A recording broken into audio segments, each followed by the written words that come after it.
बर्गेवाडी येथे ऊसतोड कामगाराच्या घराला आग, संसार उपयोगी साहित्य जळून खाक।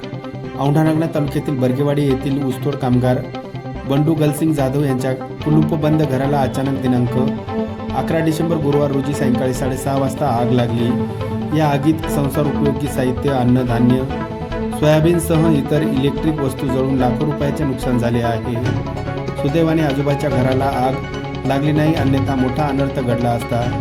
सध्या ऊसतोडीचे कामे सुरू असल्याने बंडू जाधव हे ऊसतोडीसाठी घराला कुलूप लावून गेले आहेत, परंतु गुरुवारी सायंकाळी त्यांच्या घरातून अचानक धूर निघत असल्याने ग्रामस्थांनी औंढा येथील अग्निशामक बंब बोलावला, परंतु बंब नादुरुस्त असल्याने येऊ शकला नाही। दरम्यान ग्रामस्थांनी एकत्र येत आगीवर नियंत्रण मिळवले। तोपर्यंत ऊसतोड कामगाराचे घर जळून खाक झाले होते। सर्व साहित्य जळाल्याने कुटुंब उघड्यावर आले आहे, त्यामुळे कुटुंबाला सर्व स्तरातून मदतीची गरज निर्माण झाली आहे।